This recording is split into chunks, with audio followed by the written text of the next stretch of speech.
While on the cusp of 2017, we are faced with a plethora of issues that affect our daily life as well as the future. One of the leading social issues is the question of food security, particularly in densely populated urban areas where food deserts are unfortunately a common identity. In their 2016 Food Access Research Atlas, the USDA defines a food desert as a neighborhood without fruits, vegetables, and other healthy whole foods. They base this issue in impoverished areas where no grocery stores, farmers markets, or healthy food providers are present. The city that you live in boasts hundreds of urban farming projects taking place all over in locations like parks, rooftops, schools, abandoned warehouses, and decades-old factories.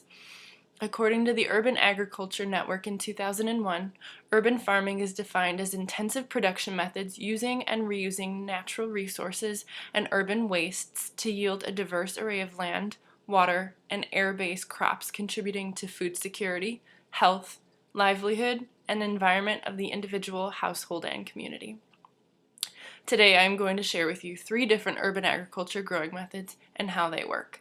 The 3 methods are rooftop growing, hydroponic and aquaponic growing, and aeroponic growing. The first type of urban farming I want to bring forward is rooftop growing. According to Colin Schultz with the Smithsonian Institution in February 2014, rooftop farms are plots installed on top of already existing structures on already existing land. According to the Urban Farming Organization, there are many reasons growers opt for rooftop farming. Aside from providing fresh, locally sourced food, rooftop growing also insulates buildings and assists in temperature control, mitigates urban stormwater runoff, reduces urban heat islands, purifies the air, and provides educational experiences. Having increased vegetation on rooftops overall promotes environmental biodiversity, crucial to ecosystem livelihoods.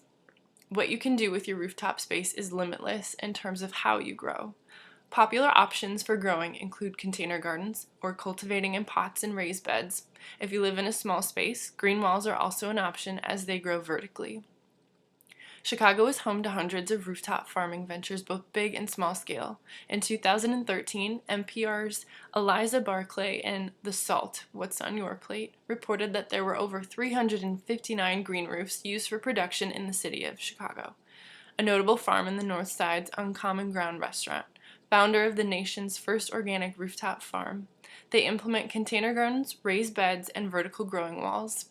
According to the farm manager, Allison Glovak-Webb, their yield is 5 times higher than conventional farming methods. The next type of growing styles are hydroponic and aquaponic farming methods. According to Green Trees Hydroponics, hydroponic growing is farming without a soil medium that uses less resources because it is a semi-closed loop circulatory system of water and can be powered by alternative energy resources. Hydroponic growing produces 30 to 50% faster than traditional soil growing methods. The growing climate is controlled in terms of air and water temperatures, oxygen levels in the water, nutrient intake, and pest and disease control. Generally, hydroponic systems are built and housed indoors so as to take advantage of full season growing all year long. Places like Gotham Greens in Pullman and Farmed here in Bedford Park are making those visions reality with their indoor vertical hydroponic greenhouse farms.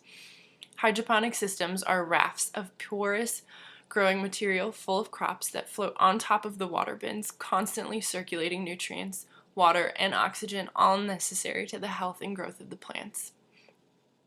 Aquaponics is the fusion of hydroponics and aquaculture. Envision the process I just explained, mixed with marine life like tilapia, goldfish, and koi. The addition of fish eliminates the need for a fertilizer input to feed the plants. Aquaponics is the nitrification process of ammonia into nitrite into nitrate, which is a fertilizer. The fish eat, fish excrete waste that is made up of ammonia. Wastewater drains into a filter that purifies the water from that solid waste. Purified water goes through another filtration system of redworms and bacteria, taking it from a nitrite to a nitrate. That nitrate-filled water flows into each plant bed where roots float freely, absorbing the nutrients from the fish. The plants further purify the water to return back to the fish tanks to give them fresh, clean water to live in. A system that uses even less water is a concept known as aeroponic growing. Aeroponic growing is hugely popular in California given the state of their water crisis. According to Future Growing LLC, aeroponic growing utilizes water vapor in vertical tower gardens to nourish crops. The system also uses a growing medium that is inserted into holes in the tower where roots are freely hanging, waiting to absorb nutrients as the water vapor is released. It is another circulatory system that uses 90% less water than conventional farming methods. Today, food insecurity is a major issue in urban settings. However, there are tons of different sustainable agriculture methods taking place that are highly innovative, meant to combat food deserts. The first method that pioneered the movement was growing on rooftops of any developed land.